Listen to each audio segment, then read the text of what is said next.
Fala pessoal, tudo bem com vocês? Preparados aí para mais um episódio da minha biblioteca para sua? E o de hoje nós vamos falar um pouquinho sobre história do Brasil.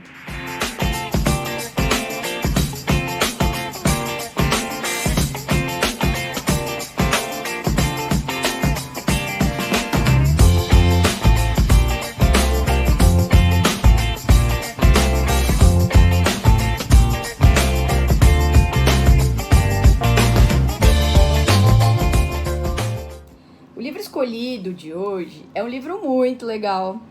É o livro 1808, do Laurentino Gomes. Esse aqui que eu estou mostrando para vocês, ele é a versão juvenil ilustrada. Então, ele, além de ter uma gramatura maior do papel, ele tem várias ilustrações. Muito legal, muito bacana. E o que é o melhor de tudo desse livro é que ele conta pra gente a história do nosso país. Olha só. E o 7 de setembro tá chegando. Acho que é muito importante nós, como brasileiros, sabermos, né, um pouco mais sobre a história do nosso próprio país. Isso é muito importante.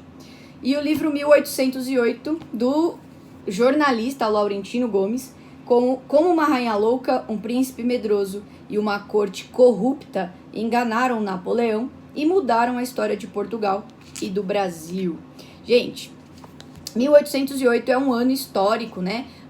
Que marca algumas ações interessantes, né? Por exemplo, Napoleão Bonaparte, ele já tinha assumido ali a França como um cônsul desde 1804, e em 1806, numa tentativa frustrada, né, de conseguir dobrar a Inglaterra, ele impõe um bloqueio continental, proibindo as nações europeias de fazer comércio com a Inglaterra.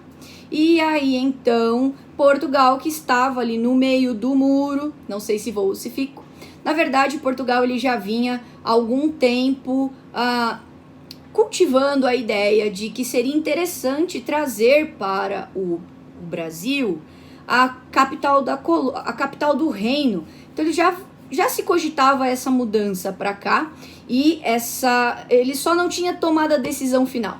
Nesse meio tempo, então, o Dom João VI, príncipe regente de Portugal, lutava ali politicamente, né, tentando enrolar um pouco Napoleão e fazer alguns acertos com a Inglaterra. Porque você precisa lembrar aí das suas aulas de história, né? Que Portugal, ele tinha vários acordos econômicos com a Inglaterra. Então não era simplesmente dar as costas à Inglaterra para ficar do lado de Napoleão, né? Mas também não era tão simples assim dizer não para o Napoleão. E com uma característica que o Dom João tinha, né, de ser bastante inseguro como rei, a ideia, né, um rei medroso, fez então com que de última hora ele optasse então pela vinda de toda a corte portuguesa para o Brasil. Estima-se que foram aí mais de 10 mil pessoas que vieram para cá. E o livro que conta um pouquinho dessa história é este livro aqui, gente. É muito legal. Tem a versão adulta também, adulto porque ele tem 470 páginas, não é ilustrado como este daqui, né? Mas o conteúdo é muito bom. Ele fala como que as tropas francesas foram recebidas em Portugal. Estavam tão exaustos, tadinhos, os soldados que atravessaram a Europa marchando, né? Que eles precisaram de ajuda dos próprios nativos portugueses para carregar as suas armas e os seus utensílios. E quem estava lá esperando por eles, então, era a Inglaterra. O exército inglês estava ali para resolver a questão com Napoleão. No caso, a guerra, né? Que aconteceria. Pois bem, e aí vindo então agora para o Brasil, essa corte toda se mudando para o Rio de Janeiro, imagina como foram as sensações do povo que vivia aqui no Brasil, principalmente ali na região do Rio de Janeiro, quando eles são recebidos. Pensa só. É muito interessante a gente pensar, a gente tentar se colocar no lugar, né? Você já pensou se você fosse tirado da sua casa e a sua casa fosse confiscada pelo governo, porque agora ela passaria a ser moradia de alguém que estava vindo de outro país. E aí você não tem mais onde morar. Sim, isso aconteceu muito no Rio de Janeiro. Que coisa, né?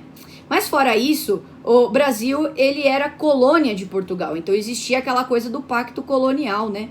Então como que o Brasil ia poder fazer comércio com outros lugares se o pacto colonial exige uma exclusividade da colônia com a sua metrópole? Então acontece o evento, né, da abertura dos portos às nações amigas. Tudo bem que neste período a única nação amiga era a Inglaterra, mas estava aberto para todos que quisessem. Depois vai ter vários tratados de comércio, de amizade, tudo isso para ir abrindo, né, o mercado brasileiro para as outras nações. E aí, num determinado momento, o Brasil ele perde o título de colônia e ele passa a ser, então, reconhecido como Reino Unido a Portugal e Algarves. Né? Isso é muito importante para a história brasileira e foi uma das decisões que consolidaram a posição de que no futuro viria a se tomar aí da independência do nosso país. Então, é um livro que vai contar essa história, vai contar como foi a viagem deles para cá, os percalços que eles passaram nessa viagem, as dificuldades encontradas e como era a vida aqui, como era a cidade, qual foi a impressão que eles tiveram da cidade e tudo mais. Bem, como nós estamos aí nos aproximando de um dia muito interessante e como professora de história não posso deixar isso de lado, né? Então, os nossos próximos vídeos a gente vai falar um pouquinho sobre os livros que retratam a história brasileira até a independência. Então, essa fica a dica da semana. É um livro rapidinho de ler mesmo para você, tá? Que é aluno aí do Fundamental 2. É um livro bem facinho, muito gostoso de ler. E, gente, ele vai ajudar muito você que é do 8º ano e está estudando este período histórico. Então, fica a dica aí pra você, tá bom? Se o seu professor não te deu essa dica, segue a dica aí da minha biblioteca pra sua. Vale muito a pena. Recomendo. E, gente, ficamos por aqui. Até o nosso próximo episódio.